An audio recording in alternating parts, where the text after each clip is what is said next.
Ladies and gentlemen, we've been discussing this morning the situation of Cyprus in the Security Council, and we hope to bring forward a draft resolution to extend the mandate of the UN force in Cyprus for a further period during the course of next week. We've also had a discussion of the situation in Burma relating to the imprisonment and trial of Daw Aung San Suu Kyi following the unwelcome intrusion into her home recently.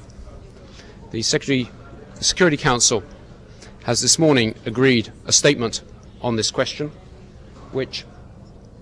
in which the members of the Council express their concern about the latest developments. The members of the Security Council express their concern about the political impact of recent developments relating to Daw Aung San Suu Kyi. And we recall and reaffirm the statements we made in 11 October 2007 and 2 May 2008, reiterating the importance of the release of all political prisoners.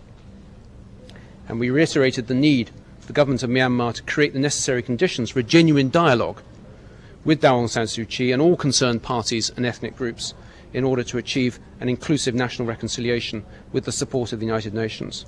And we reaffirmed our commitment to the sovereignty and territorial integrity of Myanmar. This is an important step forward. The trial and imprisonment in insane prison of Daw Aung San Suu Kyi has once again put a spotlight on the inhumanity of the regime there to Daw Aung San Suu Kyi herself, and their failure to follow the guidance not just from their neighbours in ASEAN, but from all members of the United Nations Security Council, that they should pursue a genuine national reconciliation and create the conditions for that. It is inconceivable that the trial and imprisonment of Daw Aung San Suu Kyi can in any way contribute to that. She is the most prominent of the opposition leaders in Myanmar. She heads the party which won the only credible elections in recent memory in Myanmar, and the regime need to come to terms with that. They are failing to do so. This expression by the Security Council shows that all members of the Council share this concern that we need to have a process of genuine national reconciliation, and that the latest developments do not contribute to that. Thank you. Yeah, just on Myanmar first. Yeah, on Myanmar, are you disappointed that this was downgraded from a presidential statement to a press statement, and what impact does that have? Well, our presidential statements in the past have focused on the major political issues there. This is a further development.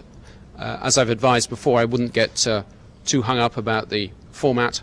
The Council has unanimously expressed its view through this statement to the press, which will be published on the website, and it is an important expression of our concern following the latest developments. Why doesn't the statement really explicitly call for her immediate release? I know it reiterates the importance of release. Call for her immediate release and a reversal of this trial process. Well, the United Kingdom would certainly sign up for such a statement, and we have called for precisely that in successive national statements, both in the Security Council and nationally at home. All negotiations in the Security Council involve a degree of to and fro. I think this nonetheless represents an important statement. It represents the unanimous view of all members of the Security Council, not just of a few, and the reiteration of our call for the release of all political prisoners is very pointed when the most prominent of those political prisoners is standing in the dock on, frankly, charges which stand no credibility. Question on Cyprus? Yes. Okay, the Secretary General's last report on Cyprus talks about the time frame and the need for the... He's saying that it's not going to be open-ended. What's your comment on this, sir? Well, I'll comment on that.